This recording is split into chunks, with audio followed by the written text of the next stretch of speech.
Hello, welcome to yet another episode of Surely This Can't Be It. As per my promise the previous week that I'll be doing a podcast to help you to make a decision if you would like to teach English, whether online or physically in Japan. I'm focusing on Japan because that is where I teach online, right? So now this video will provide you with an overview of what to expect from qualifications and job opportunities to cultural differences and lifestyles to the schools where you can go to, the pros and the cons as per promise.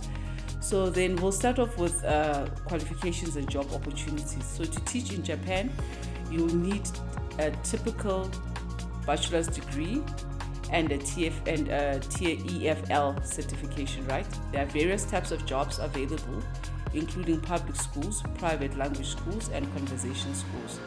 Some popular cities for English teachers include Tokyo, Osaka, and Fukuoka.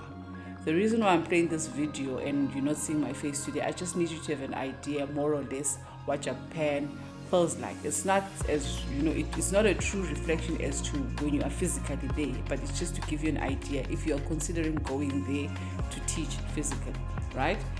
So then before you go there, you need to consider things like cultural differences so you don't get there and you have a culture shock, right? Japan has a unique culture that values respect, politeness, and group harmony. Understanding cultural differences such as communication styles and customs can help you navigate everyday situations. Let me give you an example. Bowing is a common greeting in Japan, and it's essential to respect traditional customs, right?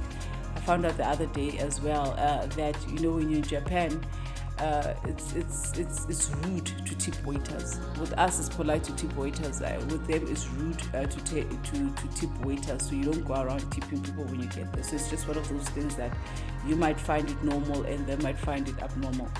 So the lifestyle in Japan offers a high standard of living with modern infrastructure, delicious food, and vibrant culture. The cost of living can vary depending on the city, but overall, Japan is considered to be relatively affordable. From trying sushi to exploring temples and gardens, there's always something new to experience in Japan. So now the benefits and the challenges, because it's something that you always need to consider. And you must remember as well, I am speaking from research, not experience in teaching English in Japan physically, right? So teaching English in Japan can be a rewarding experience with benefits including personal growth, professional development, and travel opportunities. However, you must always remember that those challenges are always there. There are also challenges such as adapting to a new culture, navigating language barriers, and dealing with homesickness, right? So then, now you've decided, I want to try this out. How do you know which you qualify? So you first have to have your passport. It's a valid South African passport with at least 6 months validity. You need to have your visa. You need a working visa, such as a specialist in humanities or international services visa or a teacher visa. Others also travel on a spousal visa if you have got a partner that's also working that side already. You need your bachelor's degree, a degree certificate from a recognized university. We all know we're experiencing a lot of fly-by-nights, so sometimes you might think that you're attending a university and it's not recognized internationally and locally, so you better make sure that you are attending at a varsity that is recognized. You need your TEFL certification. It's a certification in teaching English as a foreign language. Basically, like I said, it's TEFL. It's often required. You need your police clearance certificate. It's a certificate from the South African Police Services or a relevant authority. You need your health certificate because you can't go there being sick. It's going to be an expense on you as well. So you need your health certificate just to make sure you're healthy from your side. It's a medical certificate or a health insurance might be required. Recently, I think in the news we've been hearing of people dying overseas because they were sick. I know that recently there was a case of a young lady that passed on. May her soul rest in peace. She died. She went overseas as an au pair, and then I think she stopped working for the company that took her there, and then it was issues with her coming back. So it's those things which you must consider as well. Would you go as a healthy person? I know which you can't determine would you'll be sick or not be sick, but you need to have your health insurance if anything happens to you.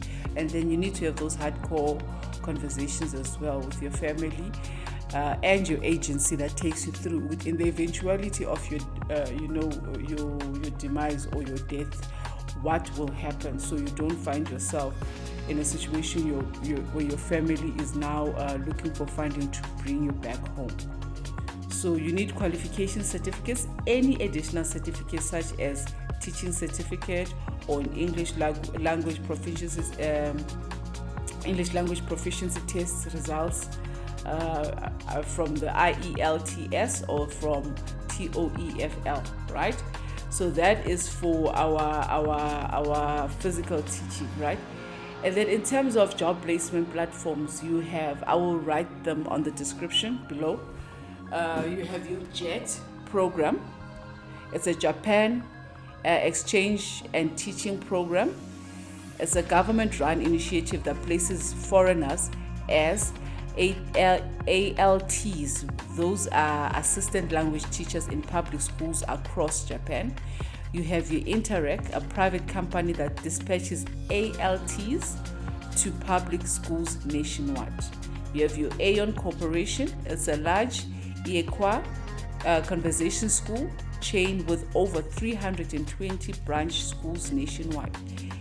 ECC is a foreign language institute. It's a private company with around 188 school locations. You have your Novel Language Academy, which offers teaching opportunities in Japan. I'll try to put some of the links below so you can also just apply directly for yourself. You have your TEFL Academy, which offers full-time teaching roles in Japan with TEFL careers. And then you have your TESOL Jobs Japan. It provides job opportunities and resources for teaching English in Japan. Why would anyone want to go to Japan and teach? It's a lot. It could be the fact that in Japan, if you compare the salaries, the teacher salaries this side and the teacher salaries that side, they're actually more. I just want to see, I think I wrote somewhere in my notes, yes. So in Japan, the salaries are higher. So they range from 290,000 yen to 600,000 yen approximately. That's an average salary. So it's between 1,900 USD to 4,100 USD. So then with teaching roles, assistant language teachers, they earn anything from 230,000 yen to 300,000 yen, which is between $1,570,000 to $2,000 per month. And then you have your instructors that earn from between 250,000 to 350,000, which is a lot of money. So, and then you have your international schools, which earn from 250,000 to 600,000, and you have your universities that start anything from 300,000 yen to 600,000 yen, which is equivalent to $2,000 to $4,100 per month, compared to what the normal South African teacher would normally earn. So with South African teachers, the average salary, it ranges between 15,000 to 30,000 per month. So with them, it could be anything from 30,000 above as you start. But here, our start, you can see, is between 15,000 and 30,000 a month, which is like $1,000 US to 2,000 and $2,000 US. So teachers in public schools in SA, they earn between 10,000 and 20,000 per month.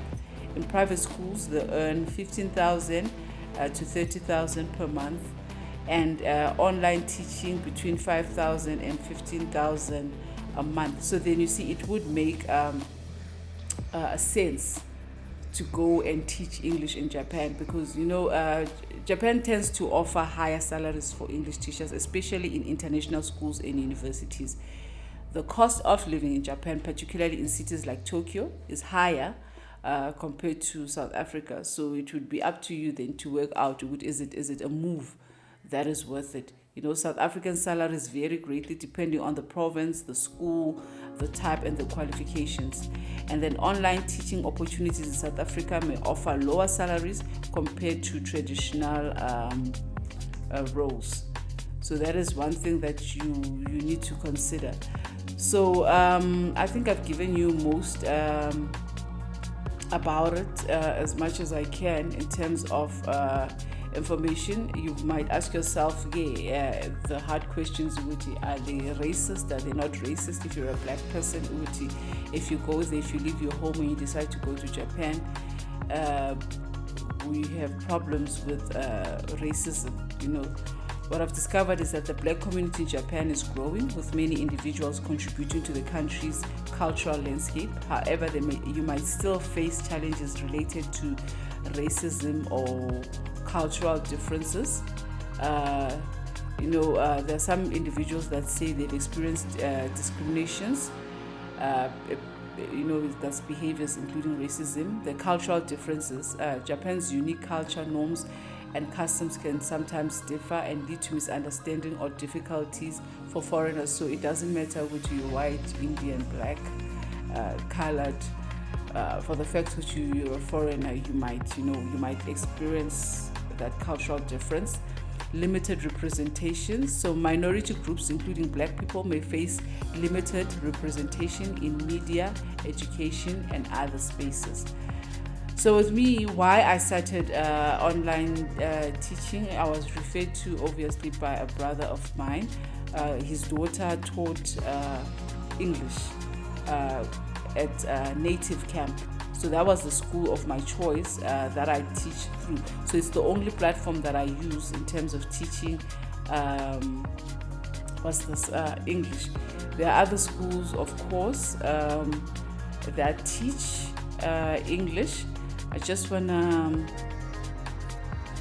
say that I've had a wonderful experience with Native Camp, because what happens is the lessons, if you're a first timer and you have never taught before and you're not sure how, the advantages of Native Camp is that the lesson is scripted. So basically it's just you adding your personality. Everything is provided and the lessons are scripted. It's just you and your personality.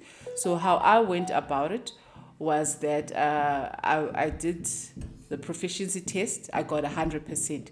So then I didn't go through the normal process that you need to go through, whereby you find yourself having to do an interview. They did a sound check, they did a connectivity check same time after I passed my test. After my application, I think a day or two later, then I was approved. I was sent my contract. And then I didn't know when I applied that one of the requirements was for me to have a passport. So then I went, so then I had my passport. And then what else?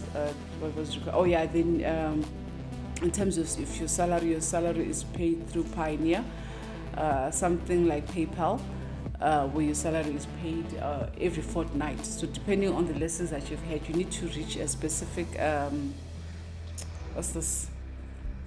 a specific number of hours for you to be paid. So if you really committed and you teach for those specific hours, then you'll be paid every fortnight. Or other than that, until you reach that number, then you will be paid. And then so the Native Camp operates on a fixed rate model, where teachers are paid a set rate per lesson, right? And then the lesson structures are typically 25 minutes long and focus on conversational English. And then teacher requirements for you to be under Native Camp, you need to have a bachelor's degree and a TEFL certification. However, I didn't have the TEFL certification and the bachelor's degree when I applied. it was more or less, I applied, I got a high scoring, and then they just put me through the process. And then scheduling, teachers can work on their own schedule, choosing when they are available to teach. The pay structure, like I said, Native Camp has a fixed rate per model, while Preply allows teachers to set their own rates. So at Native Camp you can't. You know, I know people that teach with on the Preply platform. They're very happy. With me, I think I needed the flexibility so that if I want to teach or if I don't want to teach, and so I can have that flexibility. So Native Camp, yes, is one of the lowest paying ones, but it's a good start for you to go through the process initially, right? And then the lesson flexibility. Preply offers more flexibility in lessons length and structure. Teacher autonomy. Preply gives teachers more control over their schedules and rates, right? So then there's pros and cons in everything that we do. So with online teaching, the pros are flexibility. Online teaching allows you to work from anywhere at any time, as long as you have a stable internet. You work from the comfort of your own home, which can be especially appealing if you prefer a relaxed environment. You have a global reach. Online teaching enables you to reach students from all over the world. Like I said, with me, it's more. It's Japan. Yes, I have one student in China. One student. It's a private student. So that student, I am not teaching through any platform and stuff. But it's something that you can also decide on, which maybe you want to go private. Like I said, it's my private student. And then autonomy. Online teachers often have more control over their schedules and workload. So the cons, technical issues such as internet connectivity or issues or platforms glitches can disrupt your lessons. I've experienced that a lot when we have load shedding. So when we have load shedding and then boom, you can't teach now, and then now what happens is your student needs to rate you. So then obviously your student will rate you negatively, and that will affect you in terms of your teaching. So you've got limited interaction. Online teaching can lack the face-to-face interaction and non-verbal cues that physical teaching provides, right? And then let me see what else, if I forgot anything. I think I've told you guys more or less anything. It's just that let me just go through. Another thing as well, the time zones as well, the difference. I think each Japan is like 7 hours.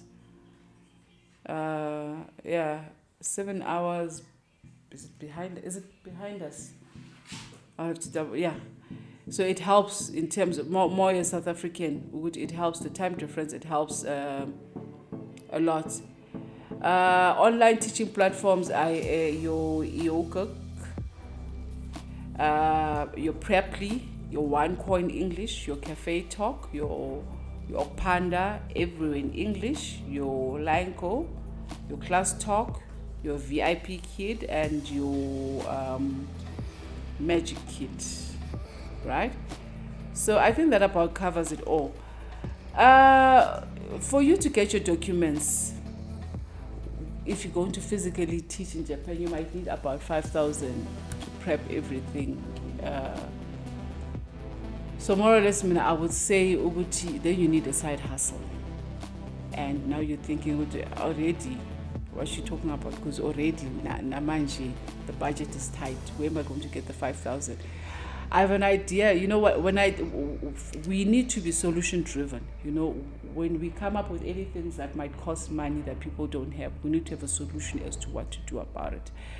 There's a product. It's called Rise. I'll talk about it next week. It's one of many products that I'll talk about on our platform. So you can have an option with this is what I might do as a side hustle while I decide do I want to teach English or not, because remember, teaching is not for everyone.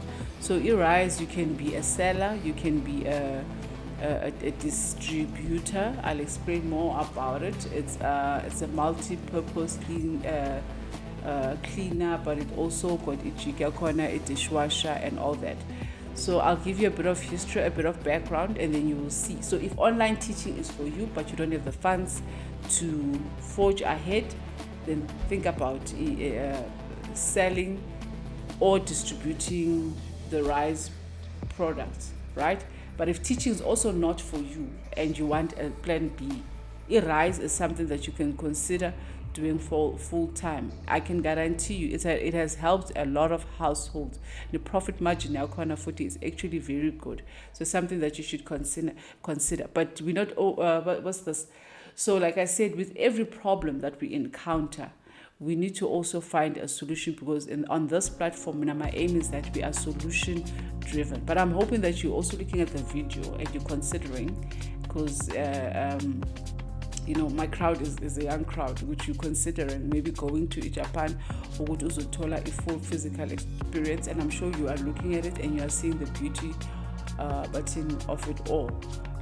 So now corner food, if you sell rice and you don't want to physically go to Japan, remember you also have, if the problem is you need your laptop, you need your fiber, but your Wi-Fi connection a sharp. So then you could be raising your funds through doing something else, like I said, seller or distributor. But then that's it.